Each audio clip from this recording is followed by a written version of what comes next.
Good morning and welcome to the latest investor matching session for Buying Platform. Just to give you a quick sort of rundown on what Buying Platform is and how we're going to run the session today. The same as all the sessions we do with investor matching if you've ever seen one before. I'm Tom Horsey from Agrotech Fund. We help Buying Platform in connecting investors with startups they have going through their acceleration program. Buying Platform is an open innovation acceleration program, giving access to innovative solutions by startups to corporate partners that want access to these innovations. They have about 60 corporate partners, and there tend to be about 20 to 25 startups providing solutions to these corporate partners every year.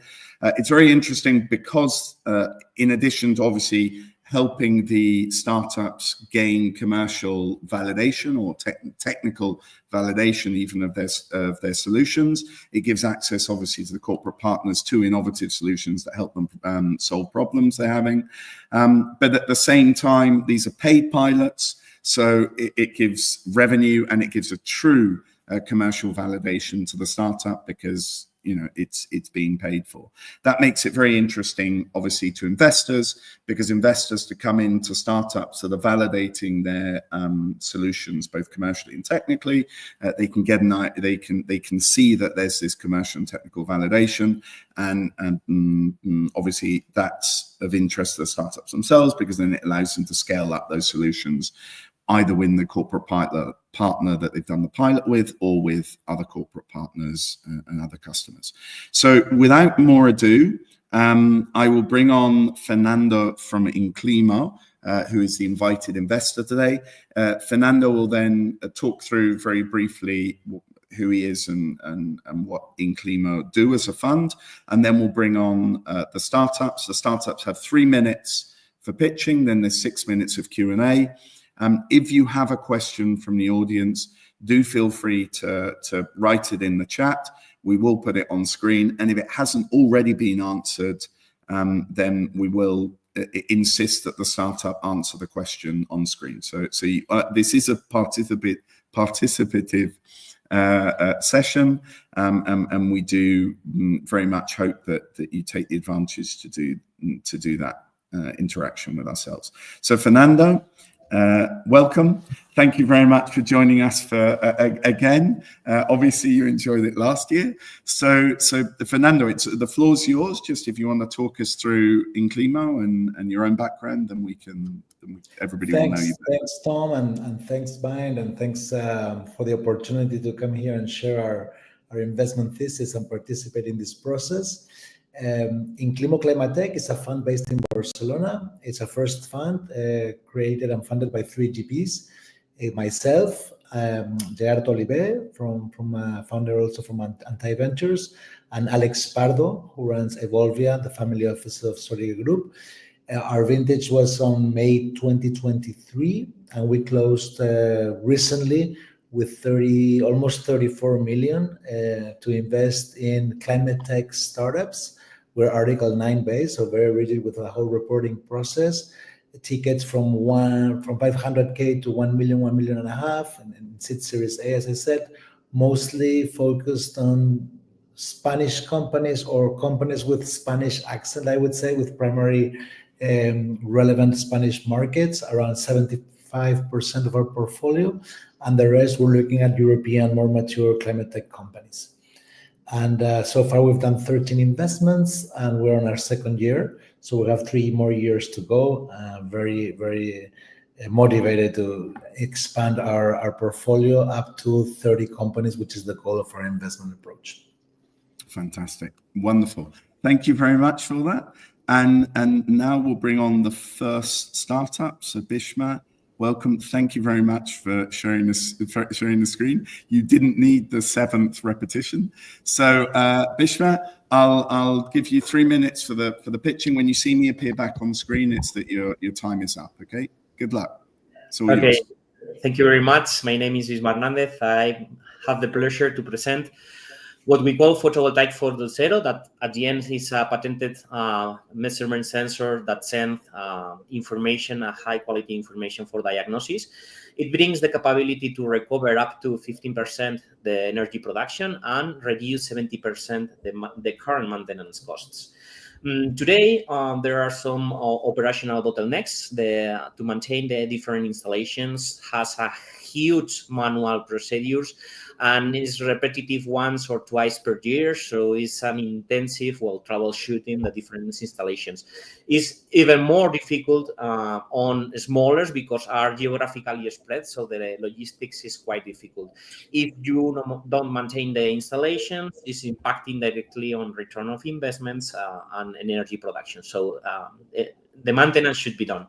What we are proposing is why not we digitalize this process with a high quality data for diagnosis and understand very well what is happening and be more chirurgical on our processes. And this is what we are doing. We have this patented technology that brings us the capability to measure something that it's called IV curve, that is like the blood analysis of the photovoltaic installations of the PV module, and is the direct information for diagnosis. This is what give us the capability to know exactly what is happening, where is happening, and place different priorities with all the information in advance. The market is huge. It's growing 21% year over year. It's close to 10 billion. So what we are addressing is big actors of our with European utility actors. In this case, some of them are more than well known, and we are focused on those because it's the big part of the pie. The utility installations is the 56% of the total industry worldwide installed, and exactly the same in Europe. We have different pilot working. We have converting some of them. For instance, Ferrovial that is converted from pilot installation. We are now in conversations to grow with them on different installations and doing different strategies, not only for diagnosis but as well for the APC part. We are having pilots with some of the main actors, different letters of interest and recognitions at European level. And the different competitions, or our main differentiation is because where is the data? So we are measuring the PV module itself. The other solutions is flying around the what we would like to diagnose. So this is our main value proposition. Some figures, the return on investment with other solutions is close 1.1. We have the capability, thanks to digitalization, to grow up to 1.6. Our business model is software as a service based on the number of different devices and the different data collection points. And depending on how is the industry, is more sensitive to price. This is the reason why we have different ranges of this price. A lovely team, 24/7 involved on this. And we are looking for a 400K investment round just to be focused on sales, growing the market. And we are proud to be sustainable, looking for a valid, positive, and significant impact. This is our photovoltaic 4.0. Thank you. Wonderful. Thank you very much. Okay, Fernando, it's all yours for the Q&A. I'll be back in 6 minutes. Thank you, Bhishma. I said thank you, Tom. Sorry.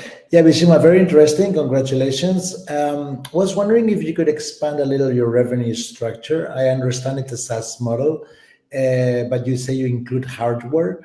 Is this like combination of hardware sales plus recurring SaaS for maintenance, like a hybrid model? And how recurrent is it? Like, are you signing like 12-month contracts or longer than that? And what's the combination? And also adding to that, if you could project a little in terms of revenue generated, what would be the expectations with the model you described and the clients you portrayed on the 2025-2026, please? Okay, so answering your question in relation with the software as a service business model, we have agreements with different banks to have a leasing model that is basically include the hardware in the fee, the monthly fee, simplifying us the stress on the cash flow. We have, well, the leasing part is taken by the bank, and we are just directly having this monthly fee. We have monthly recurrent fee. The truth is that depending on how is the company, they prefer just to go to 12 months recurrent fee, because, well, they have closing year over year the different budgets, and for them it's simpler sometimes to have one payment per year instead of 12. So basically is this recurrent fee. Depending on the companies, we are adjusting between 1 month up to one payment per year. Okay, so in relation with what are our next steps is, well, just looking for how to grow with these customers and how to well, provide this service to all the portfolio they have. Just for you to know, some of those customers could represent more than 5 million per month, so are huge customers, and this is the reason why we are focused on this kind of utility companies. Mm-hmm. How do you manage your go-to-market? Because these big clients have a very long time span to get into them. What is your strategy to engage them? And are you calculating the process of contacting them until you kind of sign? What is the time span to formalize that? For this kind of customers, we have conversations from very beginning with them. We start with with just one prototype, explaining what is photovoltaics 4.0. The truth is that once we start to do the pilot, it takes something like six months. This is something that we learn. The pilot must to be start and end in one specific time. This is one of the failures that we learned, for instance, with Repsol. Repsol was one of the biggest pilots, and we say, hey, amazing, we would like to do a pilot with you. We didn't have any kind of requirement in terms of schedule and so on, and we learned about this because it was a failure. The second failure was not involve business on the pilot. So we involve in the part of technical part of the company, but we are involving as well business to be sure that all the companies align with the solution. So it takes answering very fast, 6 months. Other 6 months, let me say, to start with innovation programs, blah, blah, blah. And after that, we are converting to growing customers. Have you implemented pilots that have not converted, and how are you managing that? Yes, Repsol was one of the ones that was not converted. We learned about them because we didn't involve business. We have some detractor in some point, and we didn't know who was the detractor. We didn't know the numbers. We didn't know anything about them. And this is one of the things that we learn, to be involved all the team to be sure and learn if something is failing or reacting something is failing. Okay. From a technological perspective, in terms of the service provided, can you tell us to what point? I mean, I understand you're creating a status of maintenance, but to what point does the platform can incorporate predictive analysis based on proprietary artificial intelligence models, or primarily, or is it only like primarily descriptive of status? And how are you contemplating prevention of shortages, especially given what happened this Monday? I mean, I think that could be very interesting, right? Short question, long answer. So we have a very accurate data. It brings us the capability to manage algorithms with very precise information. It's very important, for instance, to run artificial intelligence algorithms. So now we are starting with, well, let me say, more or less common algorithms, basic ones that give us the knowledge about what is happening today. We have the certainty about what is happening today. We are starting to apply artificial intelligence to speed up the predictions in the future, to know what could happen on 3 months, 5 months, 6 months. and knowing in advance some of these failures. But this is something that we are working on.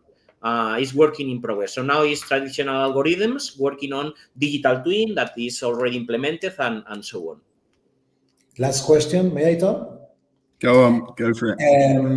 In terms of the data that you're gathering, I was wondering if you are generating any kind of proprietary data sets that somehow, aggregating the different clients you would have, that could provide long-term competitive advantage in terms of all this data management. Is this contemplated at all?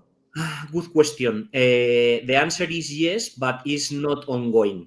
What it means? We know limitations on inverters, limitations on PV modules that has not full compatibility with different technologies, and this information is very interesting to be shared as well to the different actors on the industry. For instance, to see early deviations on installations, to see different information on field that today is not collected by inverters, for instance, that have summarized a huge number of performance of different PV modules, and is not a very granular or accurate information.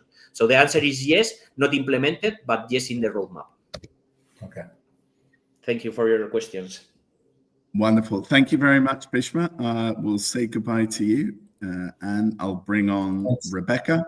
Hi, Rebecca. Sorry, I'm very quick with the buttons. I should have been a cowboy in the Wild West.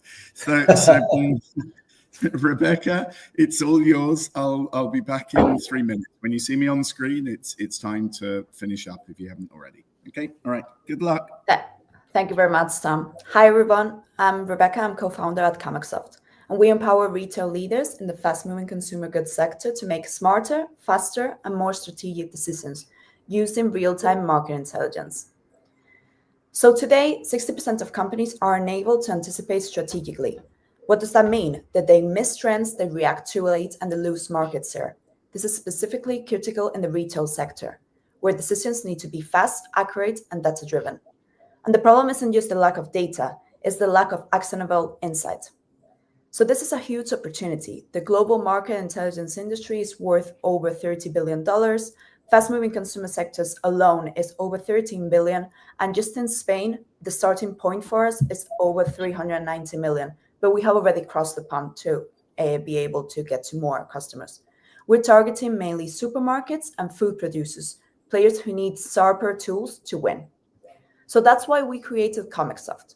Our platform provides real-time market intelligence designed specifically for this need. It helps them track competitors, optimize pricing and assortment, spot emerging trends, launch new lines of businesses, and, for example, make strategic moves in a quickly and a confidently way.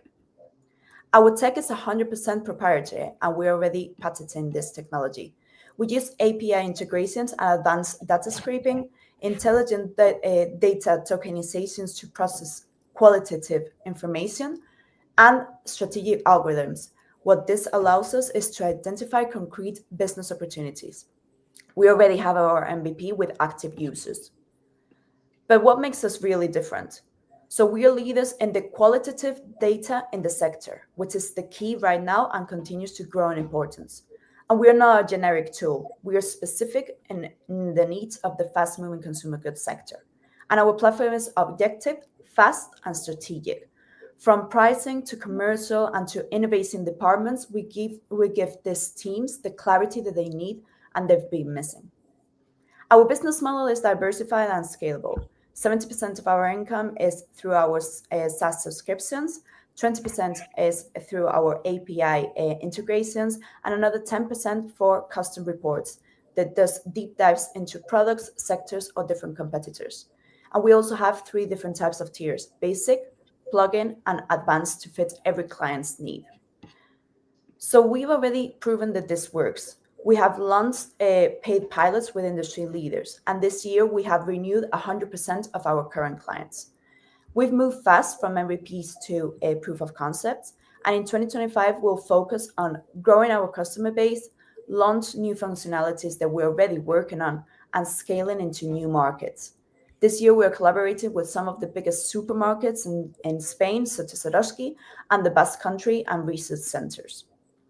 We're a strong and experienced team. My co-founder, Jose Manuel, with experience in investment banking and international markets, myself as a CEO, and our CTO, Victor Robles, is a PhD in artificial intelligence, and plus an expert crew in engineers, scrappers, and designers. So lastly, we believe that data should be empowered and not overwhelmed. And through our last collaboration with the Universidad Politécnica de Madrid, we have opened our first AI model innovation and training center. So we're building the future of decision-making in the fast-moving consumer goods sector. Thank you very much. Brilliant. Well presented, Rebecca. Okay, it's all yours, Fernando, for 6 minutes. And when you see me back, it's time to finish, as ever. Okay, thanks, Tom. See ya. Well, congrats, Rebecca. Very, very interesting. Can you give us a hint of the status of the company today in terms of income, where they are, and like BP perspective, 2025, 2026 in terms of income generation? Yeah, so in 2024, we had our first income. So this year, we have already renewed our pilot that we are doing with one of our first clients of 2024. And we already introduced another 3 additional clients for this year. And so our pilots are paid, all of them, approximately between 30,000 and 40,000 per pilot. And how we work is we first do our pilot to be able to work hand on hand with the teams, because we have learned that it is very important to work with them during the phase of adapting to this new technology. Once the pilot is finished, they paid like what it will be the equivalent of a first year of a subscription. So for this year, our goal is to reach approximately an income 300K, and next year that will be transformed to 1 million if we are accurate with what our business model is predicted to be. Okay, thanks. It seems from what I can understand that the integration costs for the onboarding is quite complex. Could you run us through, like when you have a new client, I understand, as you were saying, it would start with a pilot. What are the phases of onboarding and how costly it is? And how do you foresee this engagement of new clients with the onboarding process on a scale-up growth phase? Like, how engagement does your team need to be with each particular client on a growth phase? Yeah, so for the moment, we work, as I was saying, really close to the clients. Normally, we have 2 meetings a month, more or less. A first meeting is to establish what their priorities are with the data that we can give them, so that we can specifically turn the algorithm into something that they can see that's really useful for them. So mainly what we've been doing is between the 3rd and the 4th month, they have already started to see results. So that's really interesting for them, as we take more or less like 3 to 4 months to analyze specifically all the requirements to adapt the algorithm, and later it's easier for them. For example, we started in October with a client, and since approximately January, February, we only speak to them like once a month, like, is everything okay? Is the data that we're giving you correct? And that's how we've been doing. At the beginning, we did like 2-3 meetings a month just to adjust different parts of the algorithm, and that works.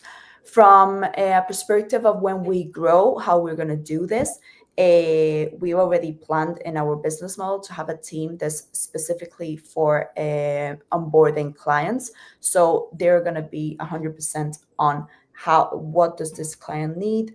Is it accurate with the part of the functionalities that the SaaS has, and be able to go with them hand in hand, like more or less that 1-2 a month, so that the objective at the end is that they use the platform on a day-to-day basis. And those first months, I think they're critical to be able to get to that point. Excellent. Thank you.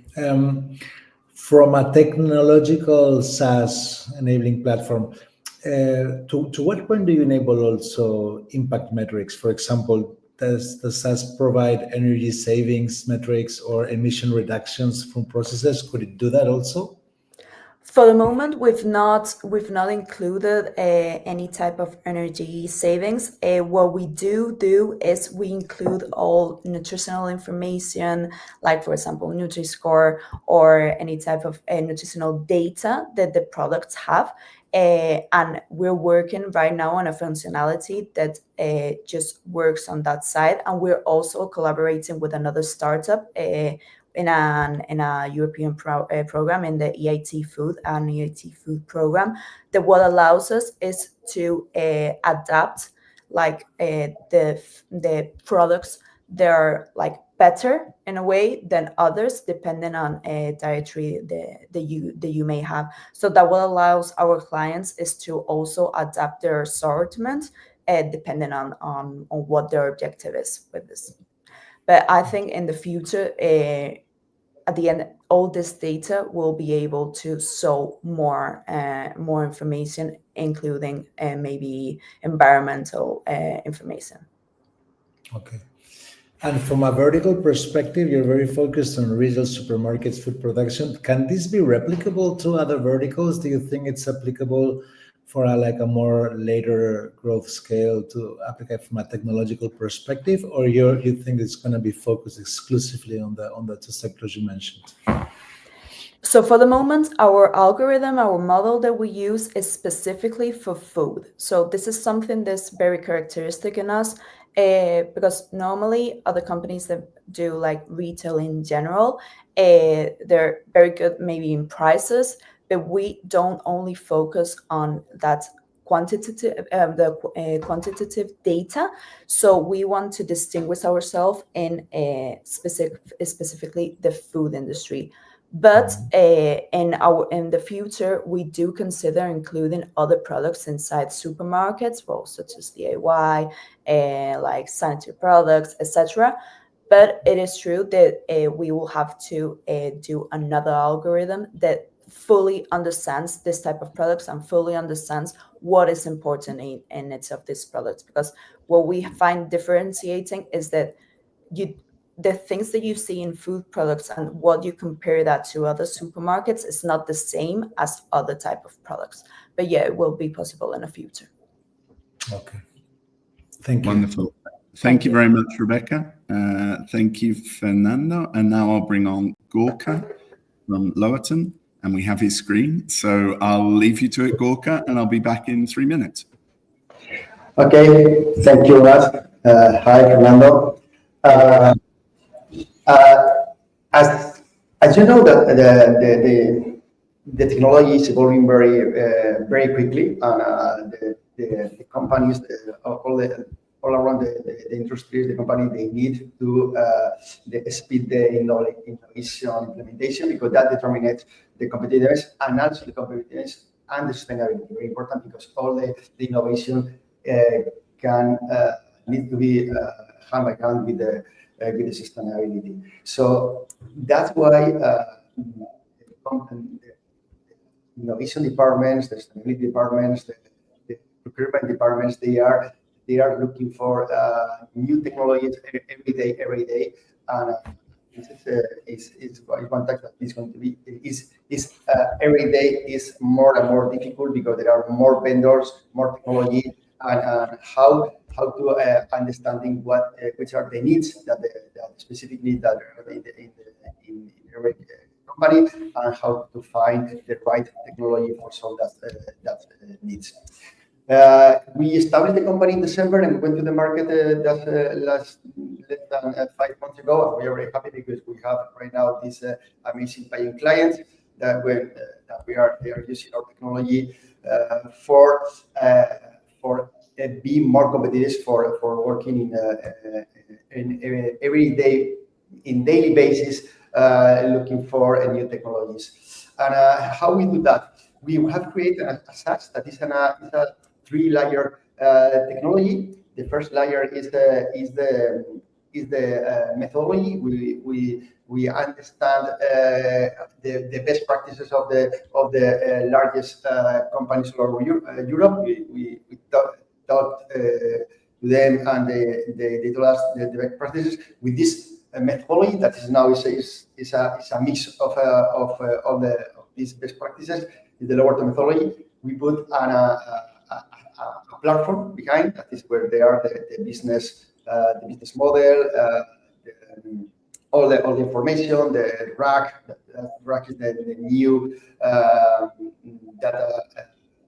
database for AI, and all the information, everything in that platform. The third layer is the knowledge. You know that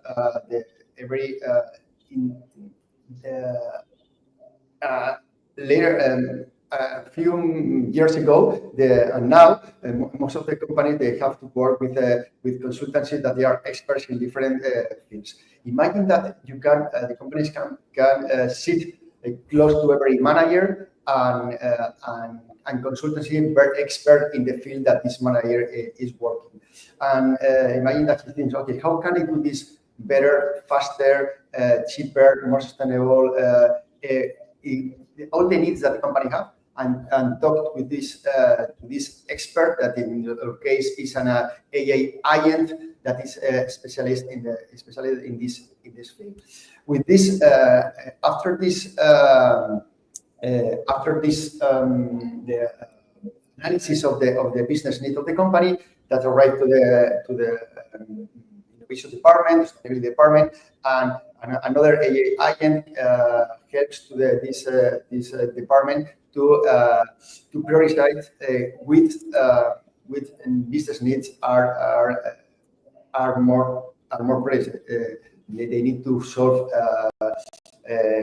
quickly. So this AI agent do a ranking of the solutions or the business need that the company has. The third step is where is the solution of that? The solution can be in startups, can be in consolidated enterprises. It need to be custom developed. There are different ways for having the solutions, and the system create all the plan for the POC of this solution. There is a scouting area where you can find the best solutions in the market, and it creates different things for doing this process that usually it takes months to, and now you can do that in hours. So this is when we went to the market just 4 months ago, and now we are profitable, and we are very happy because now we are starting in the German market. We have the first client going to be a German bank, and we are raising 1 million that we have since last week. We have receipts on the table, and we are looking for closing the round in the next weeks. This is the team. We have 3 co-founders, myself and Artem, that is from Russia, and Dimitri, he's from Ukraine. We are a European company with a European mindset, and that's why from the beginning, we are the market in the European market.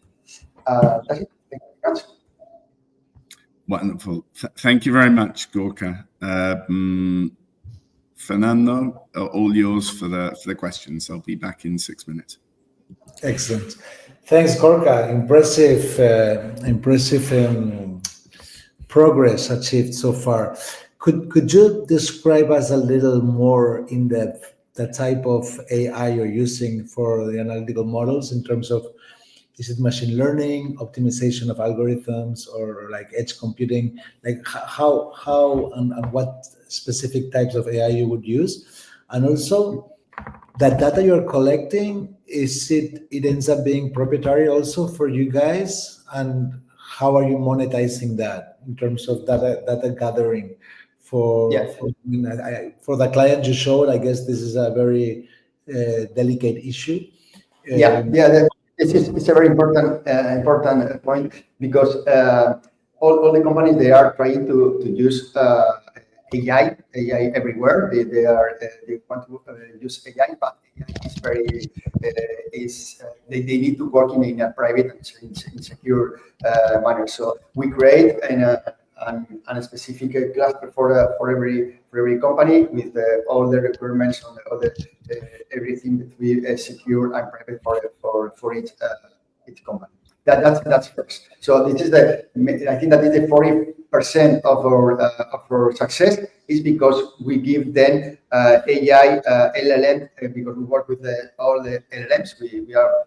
We introducing this cluster LLMs from DeepSeek to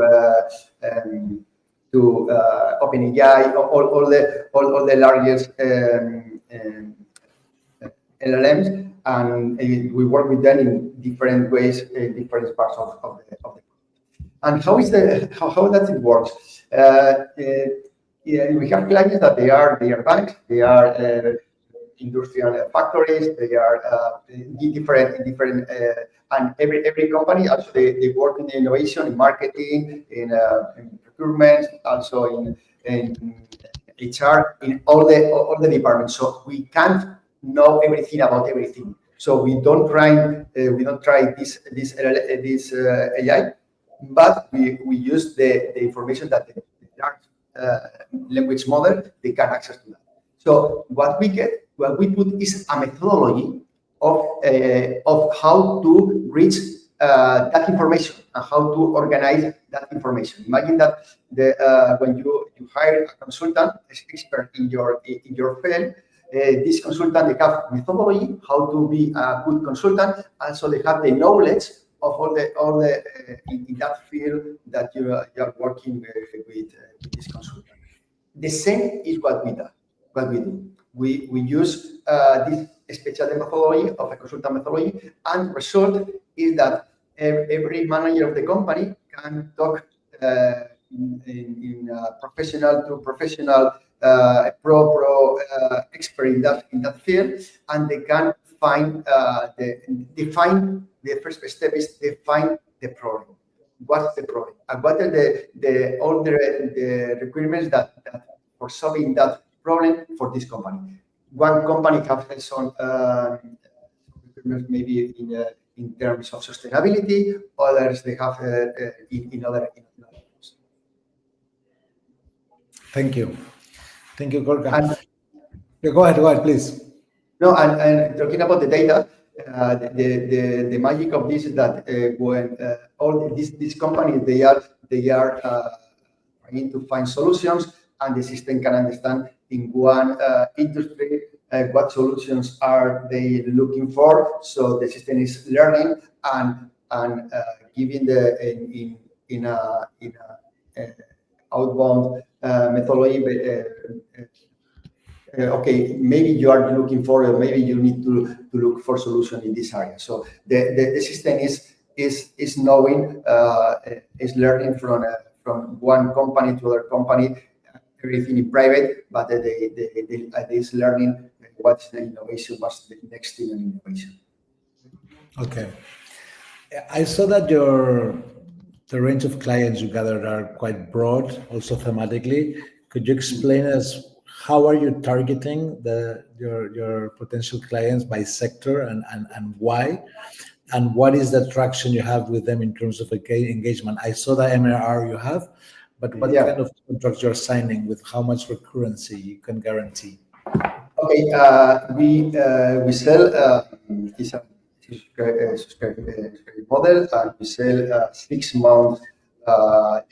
In the future, we sell a 1 year subscription, but now we sell a 6 month subscription, and this is the because they are our first clients, and that's why we give them the opportunity to try the technology for 6 months.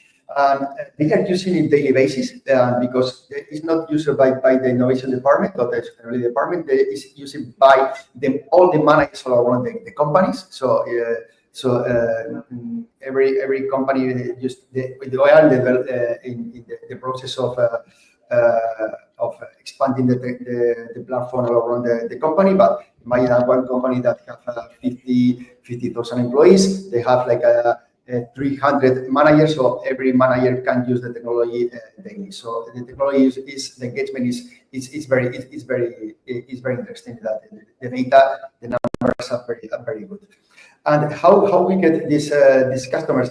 First, we have to say that we went to the market looking for enterprises because they understand, they actually have the needs. They have the innovation departments, and they're looking for activity for new, for how to scale and how to accelerate the innovation, the activity of that innovation departments. But the good thing is that there is a blue ocean in the mid-market, because they don't have money for hire consultants, but they need to be to understanding what's next, because they also need to implement new technologies, and that's where we're going to be during the next years, because that's why we're looking for money for opening to this mid market. There are 100,000 companies that they can't hire big four consultants, but they need a methodology, they need a technology, they need to find new technologies in the market, and we have the methodology, the platform, and the knowledge. Thanks, Gorka. Brilliant. Thank you very much, Gorka. So we'll say goodbye to you. Thank you, and bring on Imanol, who's sharing screen today. Everybody's done it because Ramon's already doing it, so we've had a perfect result today. So Imanol, it's all yours. I'll be back in 3 minutes. Okay. You're muted. You're muted, Imanol. Yeah. Now okay. it's okay. Brilliant. Yeah, thank you, in 3 minutes. Hi, Fernando. Hi, Imanol. Hi, Fernando. Hi, Imanol. How are you? I am Imanol Olaskoaga, CEO from Powerfultree. We are an agrivoltaic company. Okay. Probably, as you know, in agrivoltaic, we are sharing the land, the farmland, between the crop production and energy.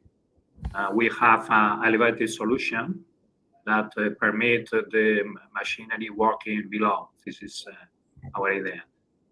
We mount our panels in trackers, and we can move the tracker, we can move the panel to share the light between the crops and energy production. This is our project. Okay, as you know, now there are more and more prohibitions against photovoltaic in farmland, especially in countries like France or in Catalonia too. No? In Catalonia, there are some restrictions for photovoltaic in farmland, and we are giving to these projects a solution. Agrivoltaic is permitted when the photovoltaic is prohibited.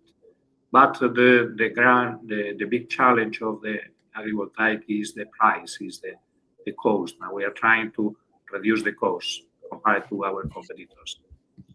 Okay, our company started in 2021. We have some success with energy companies, like pilots with Repsol. We are mounting third pilot with Repsol nowadays, and we have contracts with Iberdrola, Entre Canales, and farmlands, farm companies like Nofri and others. This is our team, our engineers, from agronomists to photovoltaic engineers, and Diego, Imanol, and Álvaro, we are co-founders of the company. Our clients are agricultural producers, photovoltaic developers, and energy consumers.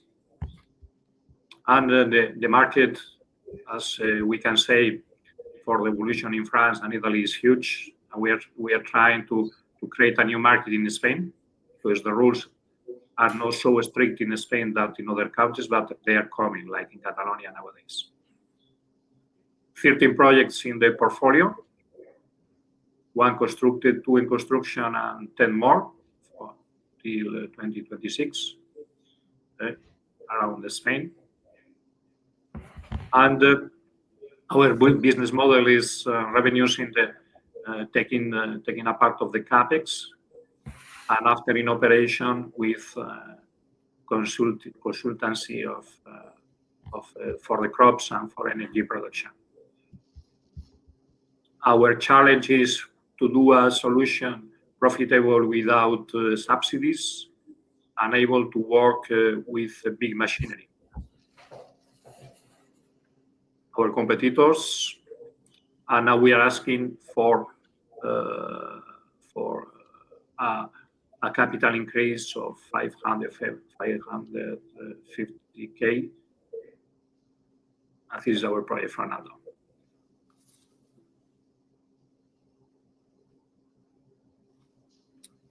Wonderful. Thank you very much, Imanol.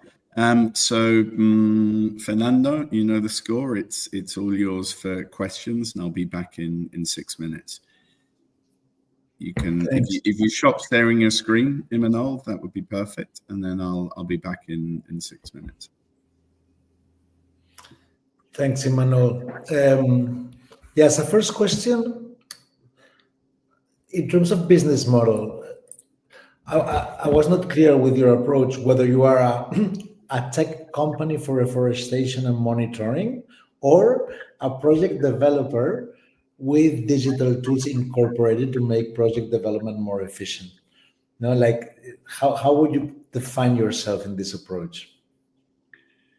I can say the two, because first of all, we are trying to develop projects, because now the complication is to find a plot and a producer tool that is able to work with agrivoltaics. This is not very easy, you know. Normally, the farmers are very conservative, and you are trying to find someone. This is also find the grid connection and find the investment to all too. But the other side is that to protect the crop and to benefit the crop, you have to create a control for the panels that benefits the crops. You are trying not following only astronomically the sun, but also shading the light between the crop and the energy production. They are the two sides. Answering your request. And from a methodological approach, are your projects aligned then with the leading carbon standards of verification like BERRA, Gold Standard, etc.? How do you incorporate that on your business model, or it's not contemplated? Yeah. You know, that is not exactly now a carbon certification for farmland. This is someone that is in development. We are participating. As for the forestry, is so clear, quite clear. For the farmland, for the crops, is not clear still now, but we are creating it.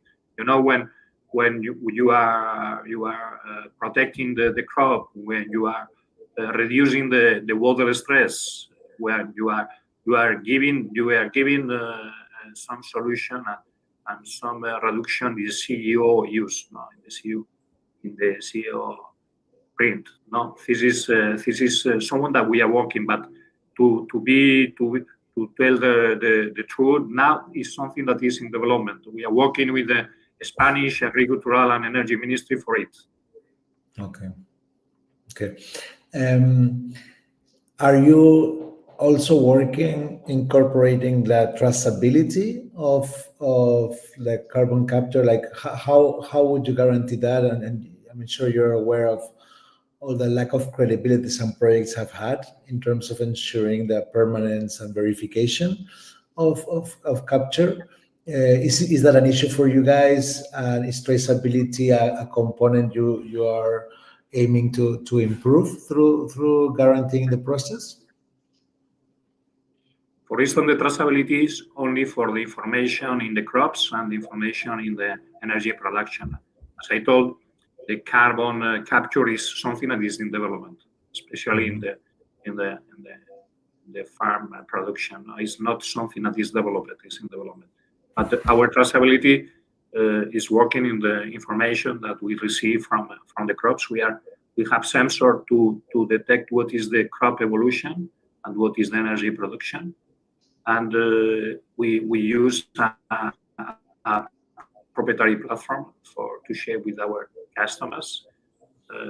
We can share the information. Also, a first pilot that we built with Repsol in Aranda de Duero, in the vineyard, and now we are building the second and the third one in Ribera de Duero 2, and the third one in Alicante, Novelda. No? But this work is now, as I told, for the carbon capture is now in work. We are working it. It's not something that is completely developed. Okay. And from a scalability perspective, like moving hopefully successfully to a growth stage, how do you see growth of the company in terms of, because you're working with big names of the sector, is it growing only with them? Can this be replicated with other clients? Can it be replicated beyond Spanish territory? Is that on your plans? Yeah, for replication, the next 10 projects, they are for bigger farmlands. We are trying to increase the first projects were below 100 kilowatt, and then the next projects are up of 1 mega. And this is the replicability is taking into account increase the size of the project, and also incorporate new crops. We started with banyas, and next projects are with apple trees, with olive trees.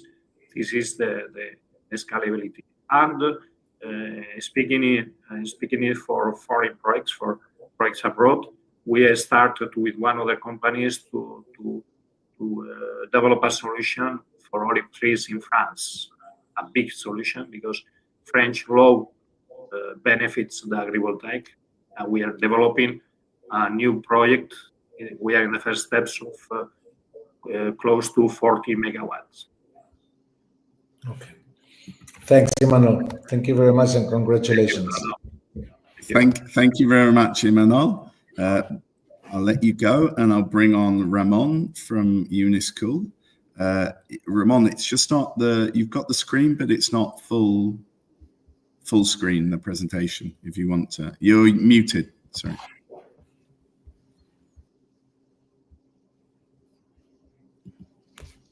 You're muted. I can unmute you. Wait a second. No. I can't unmute you because you muted yourself. There you go. Okay, yeah, if you just put it full screen, maybe it'd be better on laptops and whatever. Yes. I don't know why it doesn't allow me. Well, don't worry. Fernando's younger than me, so I'm sure his eyesight will be perfect. I can see it. I can see it. I'm okay with it. Thanks. I'll leave you to it, and I'll be back in 3 minutes. Good luck, Ramón. Okay. Let me try again. And yeah, you stop sharing. no, I know. I'm trying to share with the full screen.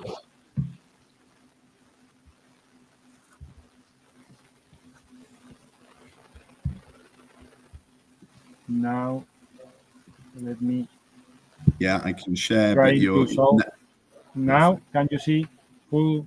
Perfect. Yeah. Perfect. Now, got it. Okay. So sorry for that. It was a technical problem. No problem at all. I'll be back in 3 minutes. Good luck. Okay, thank you. So my name is Ramón Jiménez. I'm the CEO and co-founder of Uniscool. Uniscool is a spin-off of the University of Sherbrooke and Lleida, and we count with investors like the Mobile World Capital backing us. What we do at Uniscool? What we do at Uniscool is to make a change in the game of the cooling of the technology for the data centers and the artificial intelligence. Today, data centers consume around 3% of the global electricity, with nearly 40% of that is used for cooling. And with the AI and other high-demand applications as the HPC, the associated greenhouse emission is around 2%, and this is where Uniscool step in to provide a solution. Excuse me. The market is growing at a very high rate, with a market value of 16 billion euros. The European market around 4.2 billion euros, and with a market target market for us for 420 million euros. We know that we can reach this 10% of the European liquid market cooling, because we are 50% more efficient than other liquid cooling technologies. our solution that is patented in countries as the United States and in the final stage of the European Union and in Canada, save up to 80% of the cooling energy comparing with other technologies. This has been validated through industrial pilots in Sanitas and Media Cloud. We save, we extract up to 300 watts per square centimeter, what allow us to cool down the new GPUs for NVIDIA and other GPUs up to 2000 watts per GPU. And we remove the hot spots when they appear and where they appear. So that allows us to maintain a uniform temperature of the surface. That is what is our real goal and our real core of the technology. That uniform temperature allows us to run the semiconductor in a softer way, producing more data, more capability of transfer and produce and manage this data. Okay, where are our our use cases? Now, we can introduce our solution in the advanced semiconductors just during the fabrication, the production, in the foundries, in the data centers and the artificial intelligence and edge computing companies, or also in the power electronics with the, for example, electrical chargers for the vehicle or different power electronics companies. We can save a lot of energy, but further than that, we can reuse our technology and we can reuse the heat that we are extracting for the data centers heating other buildings or other rooms. Our customer targets are the artificial intelligence and HPC computers companies, the data center owners, the semiconductor manufacturers and the power electronic manufacturers, and our incomes can come from direct sales to the AI and DC clients, sales through the OEMs that are the ones who are going to sell these equipments to the final clients, sub-licensing our technology to the semiconductor manufacturers for allowing them to manufacture our technology inside their devices, and making the cooling as a service for our clients. Here is our competition. Where we are the best of the market is because we have the best thermal performance and the best energy efficiency based on autonomous with no external actuators, that we can remove the hot spot wherever they appear and whenever they appear, obtaining this uniform temperature surface I have told you in advance. The team is made by the 4 co-founders. 3 of them are the patent inventor and 4 new engineers that we have contracted. And our sales evolution is, we were founded in 2022. We sold 35,000 euros in 23. We have sold more than 150,000 euros in 24. We have now sold till this moment more than 200,000 euros in 25, with a final expectation of 400,000 euros. And with tickets, our expected tickets are for the small DCs, €500,000, medium DCs between 5 and 10 million euros, and large DCs 10 and 15 million. The investment round that we want to go after summer is for 2 million euros on a 10 million euros valuation, with 45% of that amount focused on the product development, 10% around 10%, 8% in the IP strategy, and the other percentage in sales and marketing. These are some of our partners and believers, and between them are Intel, and we have obtained different prizes and awards, and that's all from our side. Okay. Wonderful, thank you very much. You couldn't see us because you had it on full screen, but I was there waiting for a little bit. So Fernando, all yours with questions, and I'll be back for 6 minutes, and then in 6 minutes time, and then we call it to an end. Thanks, Ramón. Can you explain me a little your go-to-market? I mean, how do you target your clients, and what is the process of engaging them until you have a contract with them? And who does that in the company from your team? Well, our clients, we are approaching them directly through the OEMs and direct to talking with the data center owners and with the AI and HPC companies. Okay, so that is for the data centers and high performance computing, and we are talking also with the OEMs manufacturer for electrical devices as Wagner for the electrical chargers, or Copresi, or OpenChip in the case of the semiconductors, is direct to sell. In the case of the data centers, we are making then an offer of try and buy. We are going to provide it with a server full equipped, plug and play, that they can try. If they are full convinced, they can increment the number of servers that they want to introduce in their data centers. And this is the way we are approaching to them, okay? Okay. I think you mentioned that at the end, but it was like I didn't focus a lot on it. From the round, 2 million euro, I guess. Can you brief a little how much of it is allocated to capex and hardware, and how much for commercial scaling up? In which phase you're in? Yeah, this close to 45%. Okay, is just focus on sales, marketing, and growth in the commercial part of the company. And another 45% is focused on the hardware, research and development, and the regular activities of the companies. Okay, and 10% is for the IP, to maintain the IP and the investment in new research and new development, new IP pipelines. Okay, but 45% is focused on just the regular cost of the equipment, the hardware, and all the different materials that we need to scale up the production and to sell to our clients. Okay.